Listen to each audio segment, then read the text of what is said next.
Well, hello there. Good day, and welcome to Personality Profile here on Joy News, Joy Prime, and of course, Joy 99.7 FM.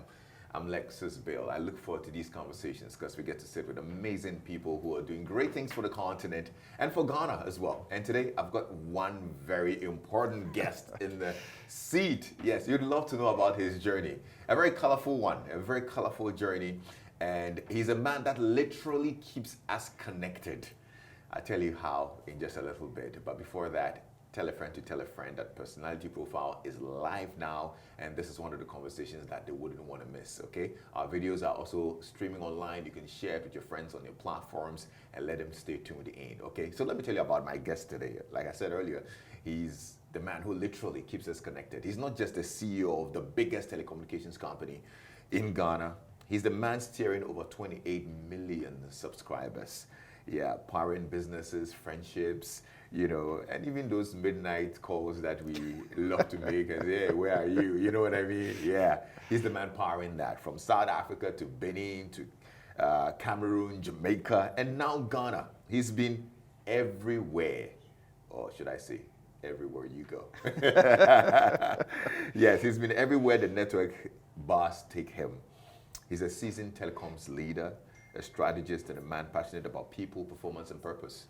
Yeah, he served as MTN Group Operations Executive for Markets, where he oversaw operations in 8 countries in West and Central Africa. He also served as Group Chief Operations Officer for Digicel in Jamaica and as CEO of MTN in Benin and Cameroon. He holds a bachelor's degree in commerce from the University of KwaZulu-Natal, KZN, with a focus on finance, economics, business, administration, and marketing. He sits at the helm of Ghana's #1 telecommunications platform. Under his leadership, MTN Ghana has moved aggressively into digital transformation, of course, from financial inclusion and network expansion. He's not just chasing profits, he's chasing impacts. Ladies and gentlemen, please help me welcome Mr. Stephen Blewett, the CEO of MTN Ghana. Stephen, welcome. Thank you. Good to see you. Thanks, man. And how you doing? I'm good. Happy birthday in advance. I hear you're turning, 22? Yeah, younger. I'm the only person in the history of the world who goes younger every year. It goes the other way. Happy birthday. Thank you. Yes, how does it feel to be 23 years old? Oh, it's the same. 23 years young. Well, I was 24 last year, so I'm getting younger. Yeah. Are you one of those who are quite excited about their birthdays, or you're nonchalant about it? I used to be more excited when I was when people were giving me gifts, but now my family's got to the point they're like, okay, buy yourself something. Goodness, they're like, you'll know what you want. Just get it for yourself. No, but it's always good to celebrate. We do it at MTN. Every month we do a birthday breakfast. Is it? Yeah, so we get together, all the people who've had their birthdays in that month. Okay. And we celebrate together. So wow. we do it in all the regions as well. And then when it's your birthday, you get a half day off. So from 12 o'clock. See. So I saw my assistant hadn't done that for me. And I said, well, am I not entitled to the half day? So now I've got a half day off tomorrow. I didn't know there was a birthday breakfast. Sheila never invited me to hers. I mean, I can't believe this. Yeah, it's a fun thing to do. But It's just a anyway, good way to celebrate together. That's exciting. Yeah. But you look so young. So what's the fountain of you? Tell us. How do you keep so young? I'm not that young, but I think the important thing is you've got to have balance in your life. This job, when you're a CEO, it absorbs a lot of your life. I've been a CEO for almost 20 years. Oh dear. So I was the youngest telecom CEO in South Africa. I was 34 when I became a CEO. Are you serious? Yeah. So wow. what happens is you learn quickly that if you're a CEO of any company, and in particular for me, I know telecoms. If you're a CEO of a telecoms company, your job overtakes your life. It does, because you're on call 24 hours a day. It's like being an emergency room doctor because your network is so critical to everyone's lives. But then you've got to balance it. So I balance it with family things. I love sport. Okay. So I love running. Okay. I like tennis. So I enjoy tennis. And I've just recently started golf. I was at the Achimoto course, trying my luck on Sunday. But so I try and do other sports, but I mostly walk. I do a lot of running. Oh, that's great. Running is something that I just get a chance to clear my mind. And, right. I have an event called Walk with Lexis. I walk up the Upbringing Mountain, and this Saturday, I think you need to come along. Have you been to the Upbringing Mountain before? I have, yeah. You have? But I haven't walked it.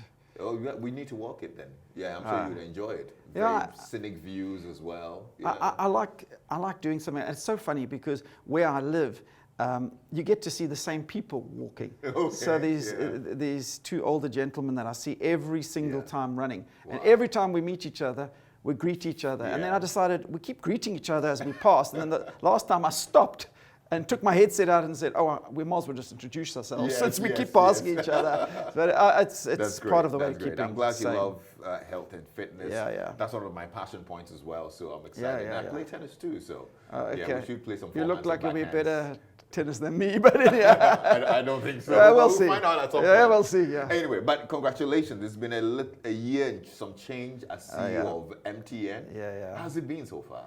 Well, I mean, it's been almost a year and a half, and I was saying to someone, I mean, I've done this job in many parts of the world. It's gone so quickly. That's the most amazing, which means that you're enjoying it and you're busy. Yeah. Because if you're in a job and it's dragging, then you're hating your job. I'm sure you can try and convince yourself. So I've absolutely enjoyed it. It's been frenetic because we've had a change in administration, so that brings its own changes. Yeah. So I've gone through that, and we, as an industry, we're changing and evolving. Right. And the demands on the business keep changing because there's a requirement for people will always want more and more because from a data point of view, that's where everyone's going. So people want a better network, a better experience, a better everything. So that means as a business, you can't be playing catch up. You have to try and get ahead of it. Absolutely. And it's not small amounts of money. We spent $1 billion in the last 5 years. This year is probably the most we've spent in a year, over $300 million just in 2025. Wow. So 2026, we have to do a bit more than that because people's needs are changing. So the network has to keep pace. So it's been, every country's different. Okay. And every CEO role I've ever done has been different. And I've really enjoyed this one because a lot of my other ones have been francophone countries. Okay. My French is okay. I would never say je comprends. So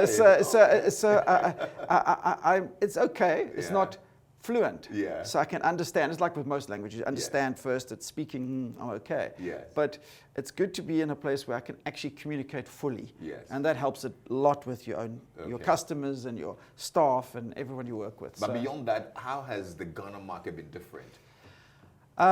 It's the size, I suppose. I've worked in many other markets around the world, but this is a very, very big market. I mean, MTN, most people don't realize we're the largest taxpayer in Ghana. There's no other company bigger than MTN in terms of, and that shows you the size of the company. Yeah. So the size of the company is huge. We're a listed business, so from an MTN point of view, this is a listed business. This is my first MTN listed company, which brings a whole lot of other responsibilities because I have to represent the 30% local owners of this company. I don't only represent MTN Group. I have to, as the CEO, represent everyone. So I have a responsibility to every person who's invested in one share in MTN. I have a responsibility to them. So that's different. And as a country, it's a country that's developed and large. So there's a lot of very good positives that you take out of Ghana. I mean, you keep outlining them, and I already feel tired for you because that's a lot of work. But it's not all that bad, is it? No. I mean, what's the nicest thing about the role? In this particular market?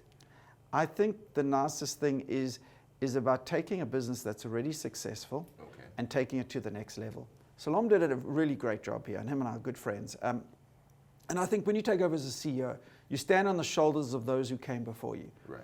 And you need to recognize that. So I think that's important.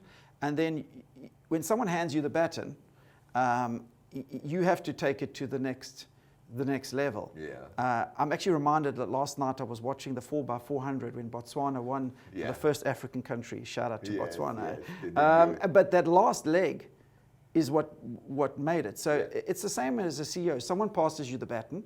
They don't want you to go slow on your leg. They want you to improve. So for me, what's been really exciting here is coming to a market and to an MTN operating company that is doing really well. And how do you go to successful people and say, actually, I want you to be more successful? So you have to sell a vision of we can get even better and do more as a business to touch more lives, to to impact more people, and that's the exciting part I found. No, here. I'm glad you're excited about it because, I mean, from the moment you stepped out in your blue kaftan and your yellow pocket square, I'm like, he's here to have a good time. And so I'm glad it's living up to it. So it takes me to the story of the Kaftans, because I see you rocking all these Kaftans. Yeah. And I thought it was Ghana inspired until you told me that actually way before Ghana, you were into these. Tell me about it. Yeah, it's when I lived in Benin. I had been in Namibia and South Africa and other countries, and Mozambique, but I hadn't worn Kaftans there. But in Benin,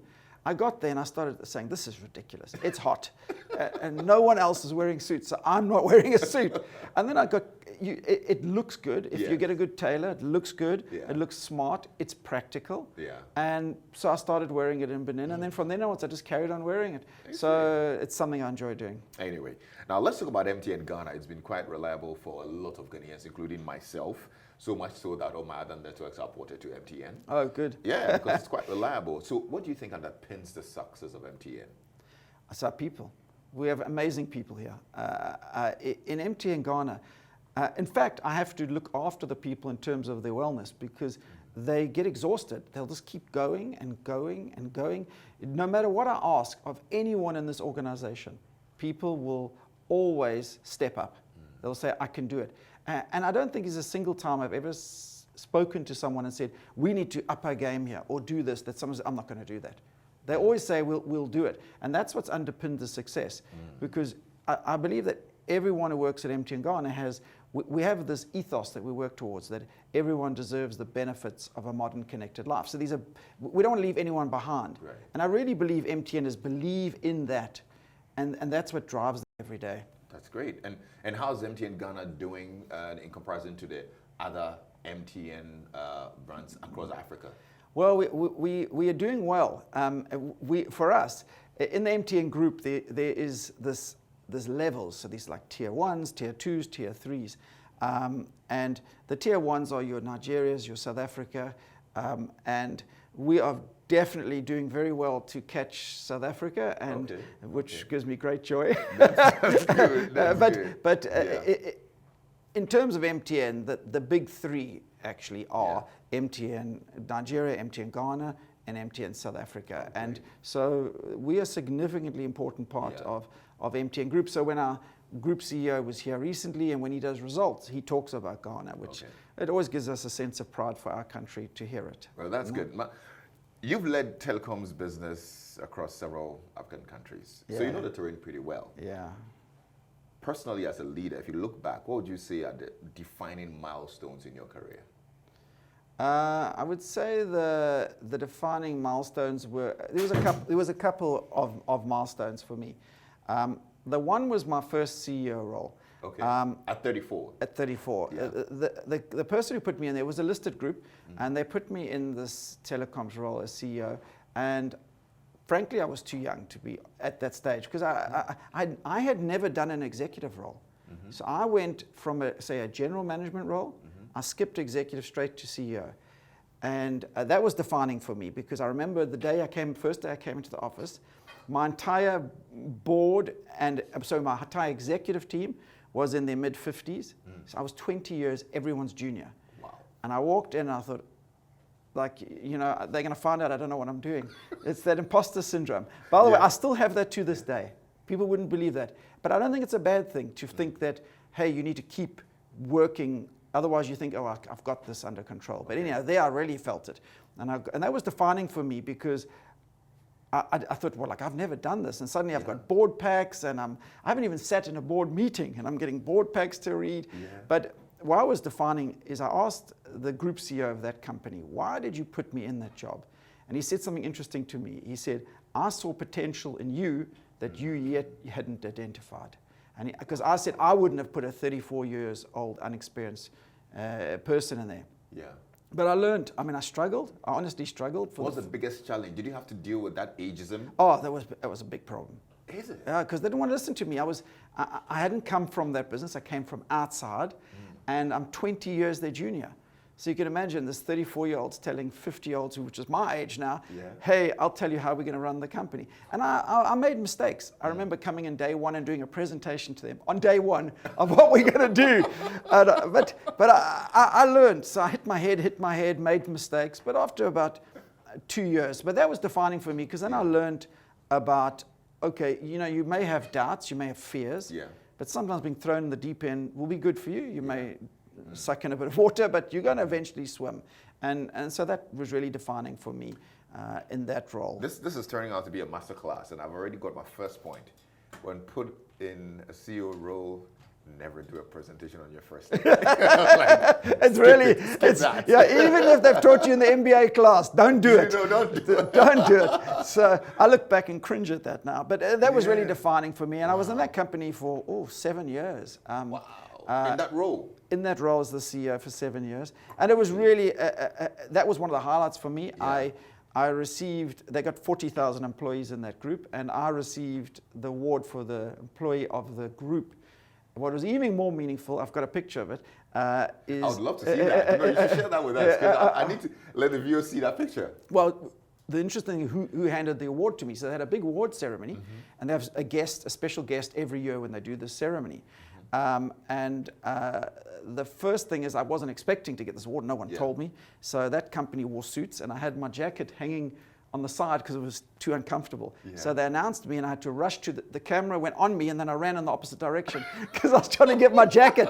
So I got my jacket. But the most amazing thing about that is the award was handed to me by Archbishop Desmond Tutu. Are you serious? That's who gave me the award. So no, that's even more iconic. Yeah. So, and he's very funny. He's got he's dead obviously, but he used to he had a great sense of humor. Right. So I come up to get the award, and I never forget it. I get to the award. He looks at me, and he looks at me like this. He says, "You tall."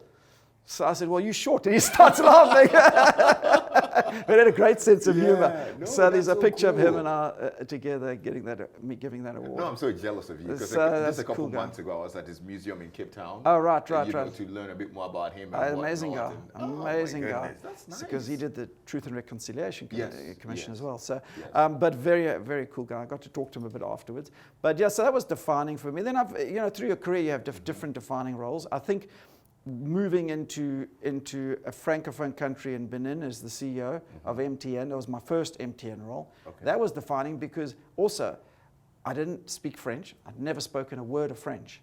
And I get put into a country that speaks French in a new group that I hadn't worked in before. Yeah. And it's the same thing. You've got to just sink or swim. Yeah. Yeah. And in all these, like, what works for you? How do you tackle this? What's your mindset? How do you go in? Because it looks like you've been in the deep end most times. Yeah, I have. So I'm a very organized person. So I break things down into small bits. I don't. If I go there and I say I've got to learn French, I've got to handle a new company, a new country, and you start to overanalyze it. First of all, you will just get freaked out. And if you try and do everything at once. So I just allow things to take time, but I'm very, very organized person. So I'll say, okay, I've got to start lessons in French. So I appoint a French teacher, I go online, and I have the teacher. I try Duolingo. And then what I'll do is I'll break each piece down. Yeah. Okay, let's try and build relationships when I arrive. Let me start working on that. So if you break it down into its individual parts, you can manage things. People always try and do everything too soon, too quickly, and then they get overwhelmed. And that's the only way to manage a job like this. No, this is great. I'm now actually even wondering how your upbringing shaped you to become this person that you are. So maybe you can tell us a bit about your upbringing, because you grew up in South Africa. I grew up in South Africa. I grew up in Durban in South Africa. Oh, in Durban. I grew up in Durban. Umhlanga. Umhlanga. Yeah. I grew up in Durban my whole life. I have 3 brothers, one older, one younger. I'm the middle, so I'm the fighter. So anyone who's a middle child knows what I mean. With an older and younger brother, I'm the fighter. Yeah. So I won't back down. You fight me, I'll keep fighting. So then I with my parents there.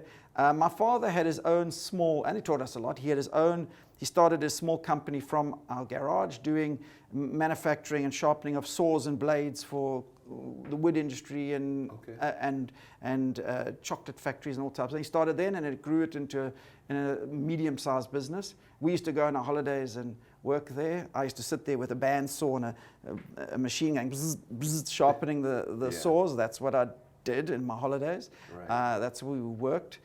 So we grew up in a way that my parents were like, okay, you need to be respectful of people, number one, and you need to work hard. So like we go and work at my father's work. It wasn't my favorite thing to do, but that's what you did.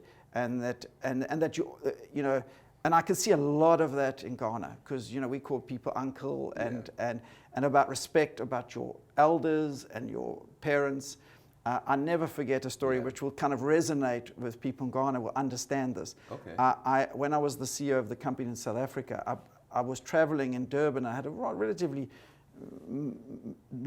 junior level person with me, and I said, I want to pop in and see my parents, because we're in the area. And then we sat down, and my father said to the guy who was with me, oh, would you like something to drink? And he said, oh, yeah, I'll have a Coke or something. And my father says to me, Stephen, get him a Coke. And he was so embarrassed. He said, no, it's not necessary. My father said, in this house, I'm still the head. He's not your boss. Go and get him a Coke. Then I'll go and get him, bring it back. But it's normal. It's respect. You know, it's the same in Ghana. You respect your parents. And and there's a hierarchy, and that's how it works. Do you recall a certain experience or an incident that shaped what you call your drive and ambition that you've lived with now? Yeah, I would say what drove me to be where I am is when I was younger, when I was studying, you know, I always wanted to become a chartered accountant, and because I loved accounting and I loved finance. So when I was studying that, I decided halfway through my career. So I studied finance, but I still love numbers. But I took a year in the middle of my studies to do my articles for being a CA, a chartered accountant. Okay. And that was quite defining for me, because I could do the job, but I hated the job.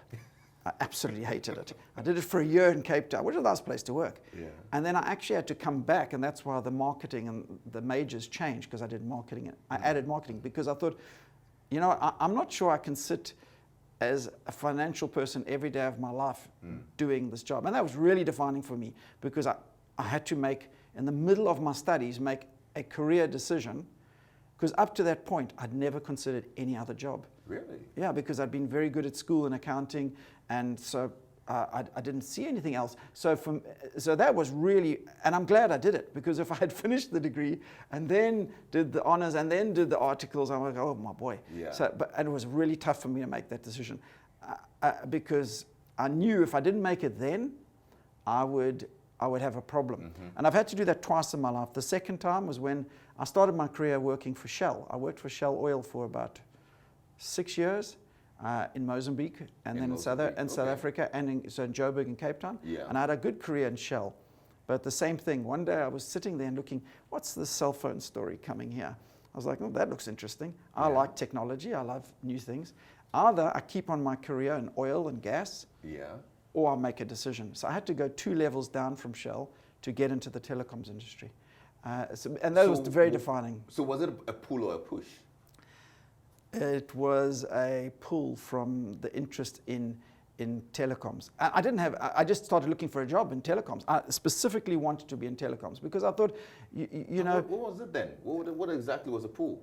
Because the pull was, I looked at oil and gas, and I thought, this is never going to change. It's still going to be oil and gas. Yeah. I mean, to this day, I was working on Helix oils then, and they're still Helix oils. Helix, oh my goodness. So I was like, no, this is, I always enjoyed technology, and I always enjoyed innovation. And I thought, there's no innovation here. It's a great company, great job, but not for me. So that's when I did it. And so I had to go from, I was in a national role and an Africa role in Shell to a regional job in Cape Town. In South Africa? Yeah, in Cape Town, South Africa. I had to, and that was hard, because now you're suddenly in this big job, and it's like much smaller job. But I figured, well, I'm young enough, let me do it. But that was defining. I'm glad you mentioned young enough, because I was going to ask, were you single then? No, I wasn't. Oh, you were married? Yeah. And she allowed you to? Yeah, I've been married. That's a good point. I've been married for 33 years. I was married, my wife was 21. She literally just had 21 like a week before we got married, and I was 23. So I was married very young. Because I'm thinking if you're married, I mean, you'd not take certain risks, or these kinds of decisions, but you did that. We discussed it. And for me, my wife could see, the point is, I knew I'd be unhappy if I'd stuck it out in that. Okay. It was a very, very difficult decision to make. But one I don't regret, because look where I sit today. Yeah. But I mean, there was no guarantees. I could have gone into telecoms Absolutely. and still be sitting in Cape Town in South Africa. But life is about risks. This switch to telecoms, this how many years ago? Oh boy, that would have been 25 years ago. I'm asking because that was also just around the time, mobile phones were evolving, and really we didn't know what was in store ahead. Yeah. So what did you see in the future? I just knew that this thing was changing the world because telecoms was growing so quickly. And I could see at that stage, I worked for Vodacom actually first. Okay. So I could see where they were going. Vodacom and MTN were really, and they were changing the world. When telecoms was launched, it was seen as only 10,000 or 20,000 people would have a phone, and it would be for the wealthiest of the world. And it was initially like that because it was expensive. But then when it started to get traction, you started to realize you were changing the world. And we do, because you pick up your phone before you pick up your toothbrush. It used to be in the past that all the consumer goods. If I had to now say, let's switch off everyone's network for the next 10 minutes. Oh, no. Don't do this. Don't do this, Steve. You know what it would be like. So that's how integrate our life. And that's kind of what I saw then. I saw this thing is going to be a big part of our futures. And it is. No, this is... Your story is amazing, honestly, because I'm sure a lot of people out there will be like, "What? That's quite a big risk, especially when you didn't know how it's going to turn out 2 decades later, Would you say you're a risk taker or you're risk averse? Oh, no, I'm a risk taker. I take risks. You remember as an expat, and you would know this, and most of my roles have been expat, you go on a defined contract. So every time you go, like I'm in Ghana now, if you don't perform at the end of the contract, they say, we like you, but goodbye, and there's nothing. That's it, it's a contract. You can get it renewed, but you've got to perform. So every single job I do is a risk that I do. I mean, there's something you wouldn't know. I fly helicopters. I'm a helicopter pilot. You're a pilot? Yeah, a helicopter pilot, yeah. So that was also a crazy thing. I decided, I want to see if I can fly one of these things. So, You did that as a hobby? Yeah, on the side, yeah. So I flew, I can still fly, but yeah. Or you're like, okay, well, let me just learn how to fly. No, I didn't like it. I didn't like it at first. The first lesson, I hated it. I thought I was going to die. But then I decided, okay, let me give it a bit more time. And then I started to enjoy it. I still enjoy it. It's something I like doing. Well, if selling airtime doesn't work, then you probably I can do be in the air. I can do tours around the city. Yeah. Oh, that's interesting. Yeah. Wow. So the reason I tell that is because I'm not adverse to taking risks. I mean, they don't always pay off, but I'm not adverse to it. So beyond formal schooling, what life lessons would you say you've learned along life's journey? I mean, with all these experiences, and we'll come to marriage advice as well, because 33 years married, bro. I mean, we need to come to you for counseling. But let's look at life in general. What life lessons would you say you hold dear now? I think that one of the biggest ones I learned, which I didn't know in my first CEO role, is that you occupy the chair, you don't own it. Be humble, because one day you won't occupy the chair. People get hung up on where they are in their life, and that doesn't only apply to being in corporate life. It can be in anything. You can be very wealthy, very successful, and lose everything. And we all know people that's happened to.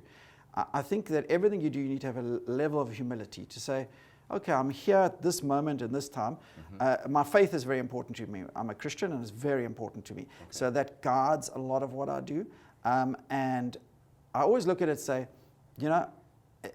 this is a great privilege for me to be the CEO of MTN Ghana, but I only occupy the chair for the time that I'm meant to be here and the purpose I'm meant to have. I don't own the chair. It doesn't make me more better than anyone else. So that's the first lesson I've learned. And the second important one I learned from my father actually was about truly connecting with people. People can see if you're fake. Don't be fake.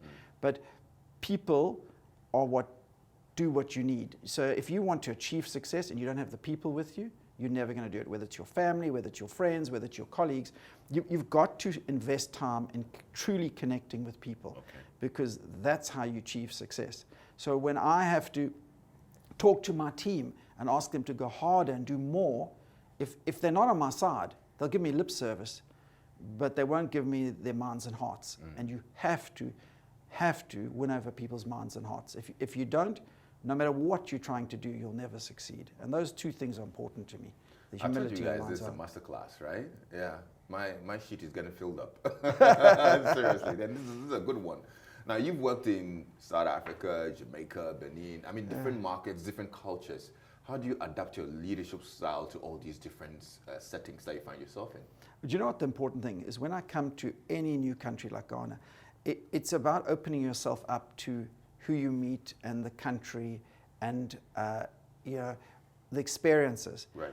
A lot of expats, for example, and I've done a lot of expats, what they do is they hang out only with expats, which I think you lose everything.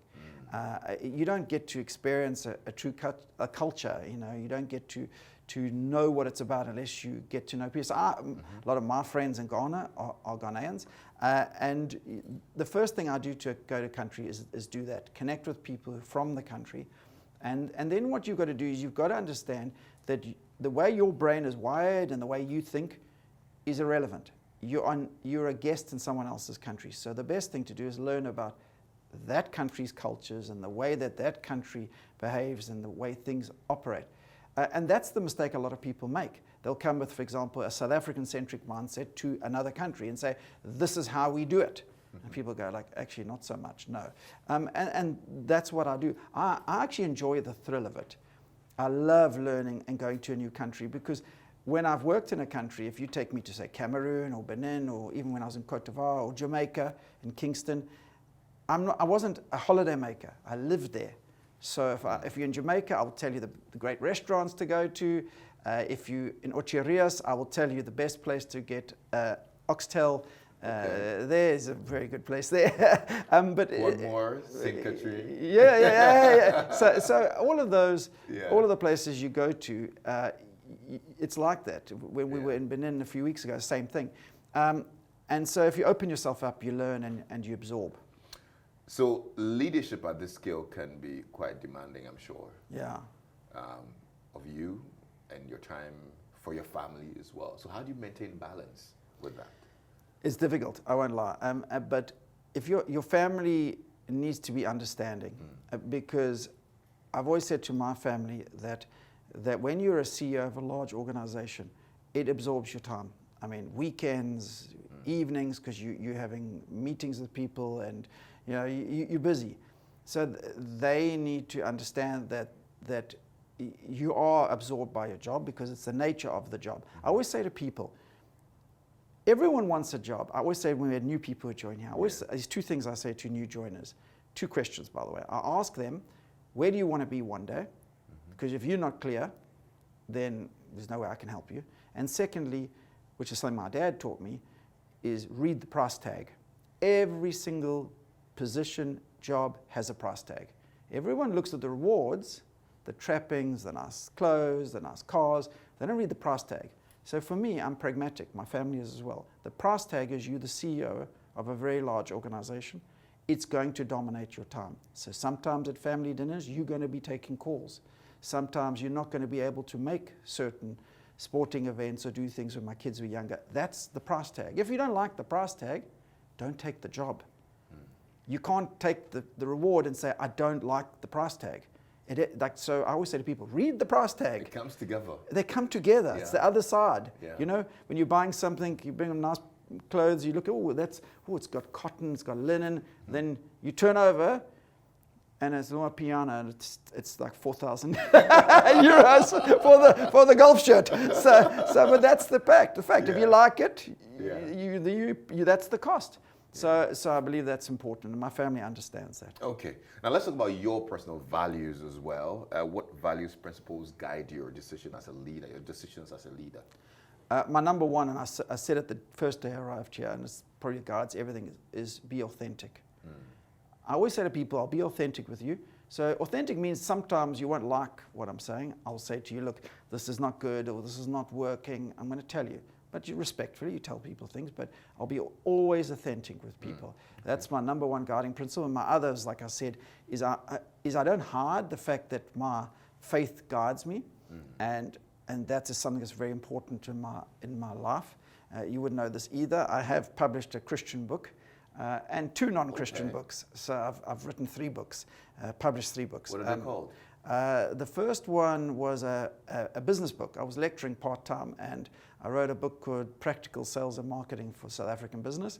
And then I wrote a book called The Three-Dimensional View, which was around how you think differently and not in a linear way. Okay. We tend to say X plus Y equals Z, but X plus Y can equal Apple, just different thinking.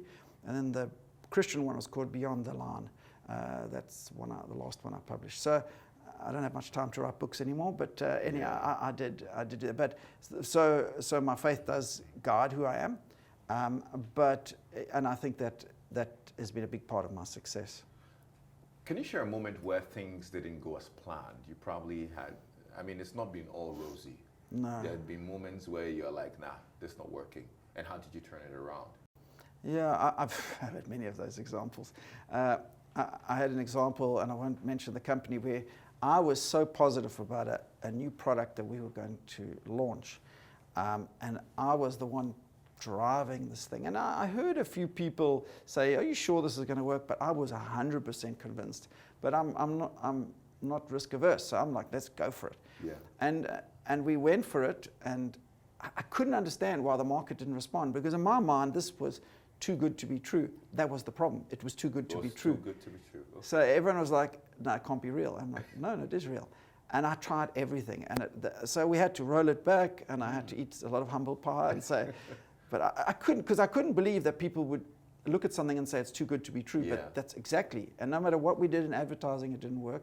Wow. That was a tough thing for me to go through. And it wasn't quick. It was over months. But I learned sometimes you just need to listen to people. Mm-hmm. In a room, the noisy people like me, maybe ignore them, listen to the quiet person sitting right in the corner. Often they have something you need to hear. Yeah. And so I learned from that. And I've had some tough moments. There was a period of time when I was in Benin that there was some issues happening with MTN and the government, and I was the CEO, and I was kicked out the country for 6 months. Yeah, that was quite rough. I left my family behind because it wasn't personal; it was business. Yeah. But that was quite tough for us. You were not scared for their safety? No, not at all, because I knew it wasn't personal. Okay. It was a business thing. Yeah. And it was tough, very tough on us as a family. I moved to Lagos, and then I worked. So my family would come across from Cotonou and visit me. That was very, very tough. But yeah, I learned from it. I feel that part of that problem was communication, particularly from myself and us, and talking properly. Yeah. And when you start communicating properly and connecting with people, things get resolved, and then I came back. And it all turned out well, because now you're a citizen of Benin. I am. Yeah, I'm very so proud. Now they can't kick you out again. No. I'm sure you're just walking like, guys. Yeah. I'm very proud to be a citizen of Benin. I'm truly, truly proud of that. Wow. Because it's a great country. Oh, that's awesome. What keeps you grounded in these kinds of tough moments? I think I have a family that is, and just my extended family as well, who look at me, and my wife doesn't look at me as a CEO. I'm just a husband. I remember once, when we were first married, and that was my first CEO job, she said to me like this, I'll try and show exactly how she said it. I made a mistake, and to any young married men, do not do this. I wrote her a list of stuff to do. And I said, can you do this? And she took my paper like this, and she says, I don't work for you. And she threw it in the rubbish bin. Oh my God. So then I learned, okay, don't do a list for your wife. So, but the point is, my family, they don't, my children see me as a father, and my wife sees me as a husband. So for them, they will ground me at home and say, oh, these things will pass. Nice. What's your vision for MTN Ghana? Like you mentioned earlier, you came in and it was pretty successful. Yeah. But where do you see it? What's your vision for the company? We need to. There's a few things we need to do. First of all, we want to grow what we do in digital. So we need to bring more people into the digital ecosystem, because MTN has changed from being a telco to a platform business. So what does that mean? It means that we can host more people. Think about mobile money. Mobile money is just a platform that sits on top of our business. I mean, can you believe it? An entire business like that is 25% of our revenue is from a platform. It's from an app. It's and USSD, of course, but it's just a platform. So on the digital side, we'd like to do more, and I'm very, very positive about where we can go in terms of Ghana-produced products. Okay. So, proudly digital Ghana. That's what I'd like to see. So in other words, there are people developing games. Yeah. I want to be able to give them the opportunity to sell their games to almost 30 million customers. So we enable their businesses. I met the team doing that at our DigiFest 2 weeks ago. It was really intriguing what is happening in our country, and people are not seeing it. So I'm very passionate about using our power as MTN to layer. So if you've got a digital product, let's layer it on top and let you get access to market. Let's help people in agriculture get their products to the market using digital means. So we're very, very positive around that and growing the digital piece of our business. We know that the regulator declared you like an SMP, significant market power, which essentially limits certain aspects of your business operations, like pricing. But would you say the SMP has been helpful to you as a business? No, it's been difficult for us as a business. Of course, no one wants to be limited, but having said that, what you have to look at SMP, and this is the angle that I look at it from, you can use your significance for poor things, for saying, okay, I don't care, or you can use your significance for good. And that's the discussion we're having with the NCA and with the minister to say, how can our significance be used for good? Right. And that's a positive thing, so that, yes, we've achieved it. And we didn't achieve it by chance. We weren't always number one. We were number 3, and we invested to get where we are. But we need to use where we are to, so for example, grow the amount of people on smartphones. You know, there's 30% of Ghanaians who don't have a smartphone.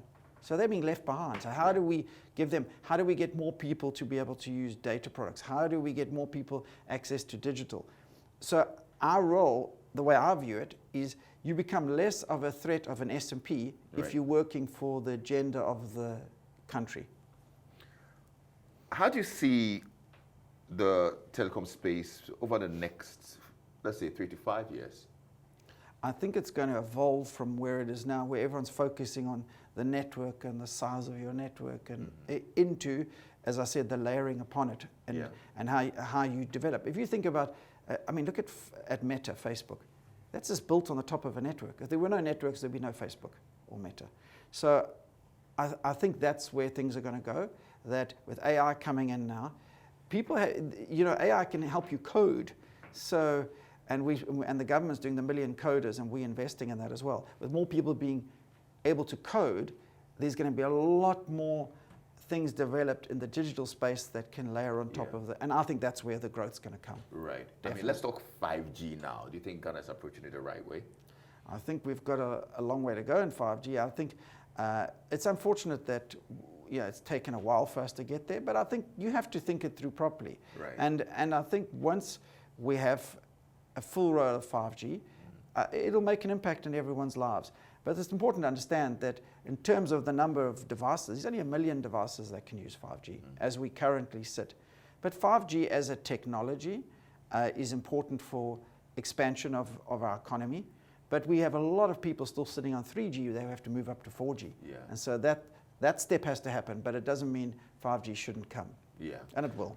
One of the things that makes me proud of being an MTN subscriber is the fact that the company is involved in a lot of community projects. Yeah. And over the years, I've seen MTN do so many things for the communities in which they operate.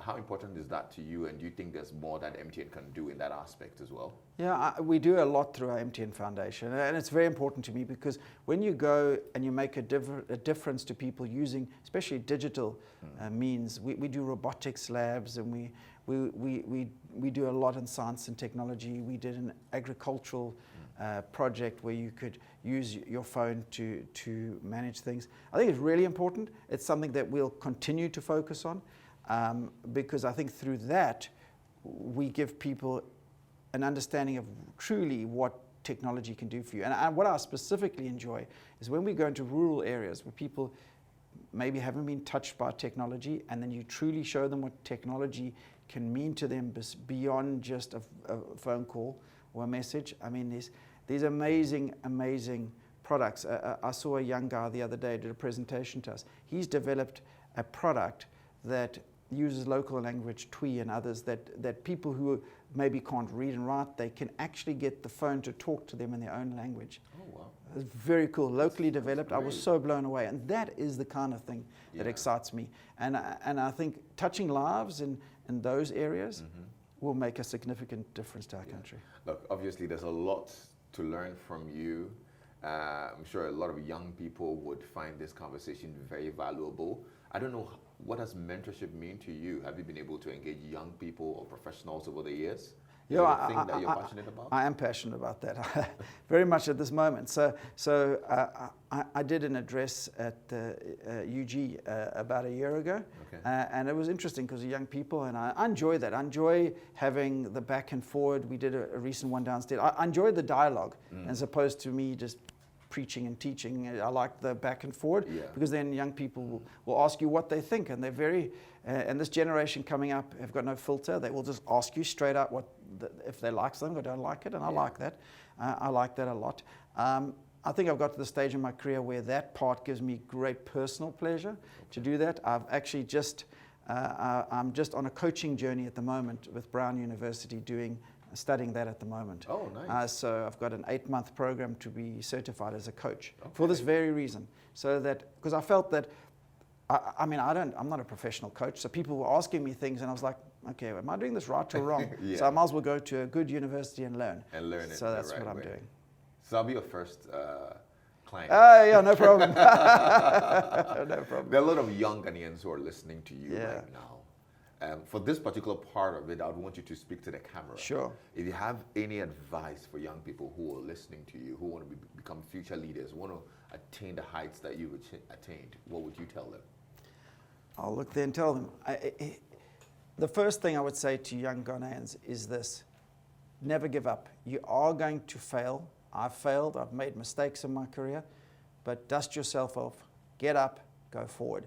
If you do that every day of your life, you will achieve what you want to achieve. And then secondly, do something you're passionate about. If you find you're on a path that is not leading you to where you find happiness and you believe you'll get success, change direction. There's no reason you have to keep going that route just because maybe someone told you or you convinced yourself.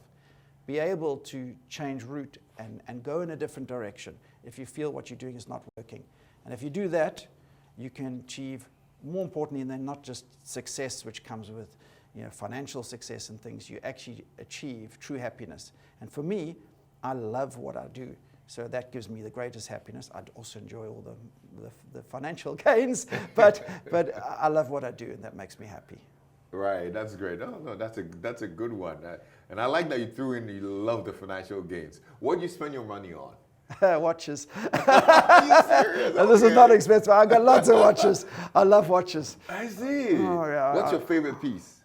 I've got lots of Rolexes, but I would say my favorite piece at the moment is I've got a Ulysses, and it's the one that won Watch of the Year about 2 years ago. It's got no winding mixer, so you wind it on the back. It's a beautiful watch, but I like it. No, I'd love to look it up. I need to see that. Yeah, I'll show it to you. What's your connection? What's the emotional connection with watches? Where did it come from? I don't know.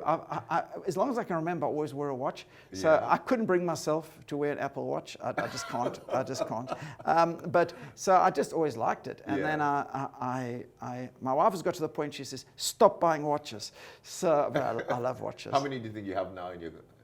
My collection? Yeah. It's about 30, I would say. So it's quite big. Yeah, there are different types, IWCs, all different types of watches. I'll buy something that I like. I got 2 Caveman watches. Oh, do you? I do. That's great. Caveman is an amazing brand. Yeah. I've got a Caveman unique MTN one. Are you It's serious? got a little It's MTN. got the label in there. Yeah, Oh, MTN. This wow. logo inside there. Yeah. Oh, Caveman is amazing. One of the amazing Ghanaian brands Yeah, that yeah. we're very proud of. Yeah. Yeah. And he plays golf as well, so I'm sure. Oh, one of okay, I these- didn't yeah, know. One of these days, you guys will probably be on the course as well. Anyway, so I mean, we're done with the work stuff Yeah. because it was too work for you, Yeah, right? yeah. I mean, you're in the birthday mood, so you need to relax now. So how do you unwind? What would you do to unwind when you let go of all the files and whatnot? I love movies, actually. I love watching movies. So I have no problem binge watching something. It's my way of downtime, just to kind of not think and just. I absolutely love. Okay. I love going to the movies. I love watching things. So you actually go to the cinema too? Yeah, I did. They launched this new The Fisherman. Yes. I was there on Friday night. Last weekend. Friday night, yeah. Oh, I was there. Do you have a favorite movie of all time? I do. Probably because I'm a bit of a rebel. Ferris Bueller's Day Off. You'll find it if you look for it. It's about a kid that decides to not go to school for the day and then ends up convincing his friend to steal his father's prize Ferrari, and they end up wrecking it. It's very funny. Ooh. But it's I enjoyed it. I enjoyed that. I suppose my other one I really enjoyed was Shawshank Redemption. Oh, Shawshank Redemption. I love That's a good one too. That's a very good movie, yeah, but a more serious movie. Yes, I enjoyed that. But I enjoy movies. I love watching movies. It's my way of relaxing. Yeah. That's what I like to do. And I like jazz, so I like to just listen to music. One of my favorite things to do is, if I want to really chill, is put on good jazz music, pour myself a nice whiskey. And my son knows that. Yeah. So when he visits, he's studying in the US. When he comes out to Ghana and visits me, he loves coming out. When he comes, he'll know, okay, if it's a Friday evening, that's the thing that makes me relaxed. And I just chill. That's great. And for the jazz, would you do an Earl Clue or something? Yeah. I like all types of. I like the softer, kind of relaxed jazz, but it depends on the mood I'm in, actually, to be honest, actually. Right. Yeah. What about the Ghanaian entertainment music scene? Have you picked any favorites yet? No, not yet. I've got to be more exposed to it. Yeah, I like going to hear live bands. That for me is something I enjoy. And that's something I need to do more of. You should. So you invite me, and then I'll come. No, we should take you to +233 or something. There's some very good. Yeah, I like live. I like live live. Jazz music cool. there as well. So. Yeah, so that's the bit of the cultures that you need to experience. Yeah, I do need to do that. Yeah, so we should do that. But look, it's been great spending time with you. It's been wonderful. Grateful. I've learned a lot from it. I think you have a very inspiring journey for young people as well who want to get to the heights that you've reached. And as well, it's a testament of the work that you put in at MTN. And of course, we've got an amazing team we've worked with over the years. We've partnered on Joy 99.7 FM and the multimedia brands. And we'll continue to support the work that you do, knowing how much it's impacting our society and all. So thank you. Thank you so much for spending time with us, Stephen. God bless you so much. You too. Yeah? Okay. All right. I'm Lexis Bill. It's been such a wonderful conversation with the CEO of MTN Ghana, Mr. Stephen Blewett, here on your superstation. If you missed any part of the conversation, you can find it on YouTube. It's one that you'd want to play over and over again and taking all the nuggets. It's a whole master class for me. It's a whole master class. So there you go. Thank you so much for staying tuned in. On behalf of my production crew, we're grateful that you listened in. Enjoy your day, and we're back next week with another fantastic edition. Take care.